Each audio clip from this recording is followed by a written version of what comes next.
கோடைக்கால விடுமுறை நாட்களில் சில பள்ளிகள் சிறப்பு வகுப்புகள் நடத்தப்படுவதாகவும் நடத்த திட்டமிட்டிருப்பதாகவும் கல்வித்துறைக்கு புகார்கள் வந்திருக்கின்றன.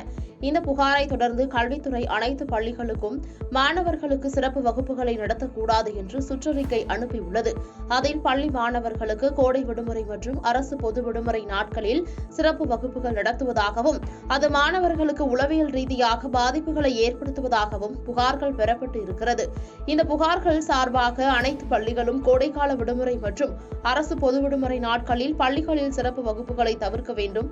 தவறும் பட்சத்தில் சம்பந்தப்பட்ட பள்ளிகள் மீது நடவடிக்கை எடுக்கப்படும் என தெரிவிக்கப்பட்டுள்ளது. டெல்லியில் உள்ள குடியரசுத் தலைவர் மாளிகையில் பத்ம விருதுகள் வழங்கும் விழா நடைபெற்றது. இந்த பத்ம விருதுகள் வழங்கும் நிகழ்ச்சியில் பிரதமர் மோடி, உள்துறை அமைச்சர் அமித் ஷா உள்ளிட்டோர் கலந்து கொண்டனர்.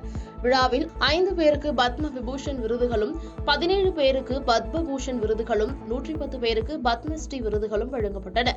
இதனை குடியரசுத் தலைவர் திரௌபதி முர்மு வழங்கினார். முன்னாள் குடியரசு துணைத் தலைவர் வெங்கையா நாயுடுவிற்கும் பத்ம விபூஷன் விருது வழங்கப்பட்டது. கலைப்பிரிவில் பிரபல பாடகி உஷா உதுப்புக்கு பத்ம பூஷன் விருதை வழங்கி குடியரசுத் தலைவர் கௌரவித்தார். மேலும் மறைந்த நடிகர் விஜயகாந்திற்கும் பத்மபூஷன் விருது வழங்கப்பட்டது.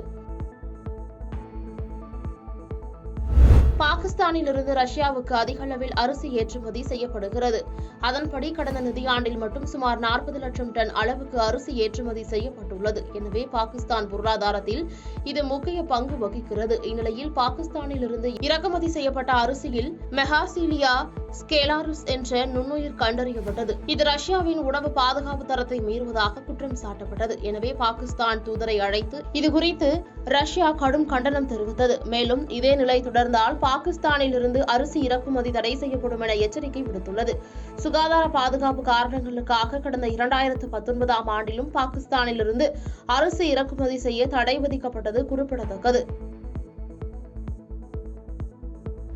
18வது மக்களவைத் தேர்தல் கடந்த 19ஆம் தேதி முதல் தொடங்கியுள்ளது. 7 கட்டங்களாக நடைபெறவுள்ள இந்த தேர்தலில் முதற்கட்ட வாக்குப்பதிவு தமிழகம் உட்பட 21 மாநிலங்களில் 102 தொகுதிகளில் வெற்றிகரமாக நடைபெற்று முடிந்தது. இந்நிலையில் திரிபுரா மாநிலத்தில் முதற்கட்ட தேர்தலின் போது குறிப்பிட்ட 4 வாக்குச்சாவடிகளில் மொத்த வாக்குகளை விட கூடுதல் வாக்குகள் பதிவானதாக தேர்தல் ஆணையத்தில் மார்க்சிஸ்ட் கம்யூனிஸ்ட் புகார் அளித்துள்ளது.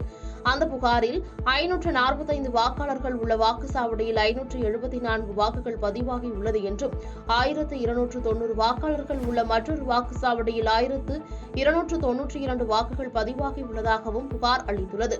மார்க்சிஸ்ட் கம்யூனிஸ்ட் கட்சியின் இந்த புகாரால் குறிப்பிட்ட அந்த வாக்குச்சாவடிகளில் மறுவாக்குப்பதிவு நடத்தப்படலாம் என எதிர்பார்க்கப்படுகிறது. முதற்கட்ட தேர்தலின் போது திரிபுராவில் 79.90% வாக்குப்பதிவானது குறிப்பிடத்தக்கது. இந்தோனேஷியாவில் 120க்கும் மேற்பட்ட செயல்படும் எரிமலைகள் அமைந்துள்ளன. இதில் ஜாவா தீவு அருகே உள்ள ருவாங் எரிமலை கடந்த வாரம் வெடித்து சிதறியது. அப்போது அந்த எரிமலையில் இருந்து வெண்ணெய் முட்டும் அளவிற்கு தீக்குழம்புகள் வெளியேறின. இதனால் அப்பகுதி முழுவதும் கரும்புகை மண்டலமாக காட்சியளித்தது. இதனையடுத்து எரிமலையை சுற்றியுள்ள 4 கிலோமீட்டர் தூரம் வரை வசிப்பவர்கள் பாதுகாப்பான இடங்களுக்கு வெளியேற்றப்பட்டனர். மேலும் முன்னெச்சரிக்கையாக அதன் அருகில் உள்ள ரதுலங்கி விமான நிலையமும் மூடப்பட்டது. தற்போது எரிமலை வெடிப்புக்கான அபாயம் குறைந்துள்ளதாக நாட்டின் வானிலை ஆய்வு மையம் அறிவித்துள்ளது. எனவே ஒரு வாரத்திற்கு பிறகு ரதுலங்கி விமான நிலையம் திறக்கப்பட்டு மீண்டும் தனது சேவையை தொடங்கியுள்ளது. பாதகம் செய்பவரை கண்டால் நாம் பயங்கொள்ளலாகாது பாப்பா.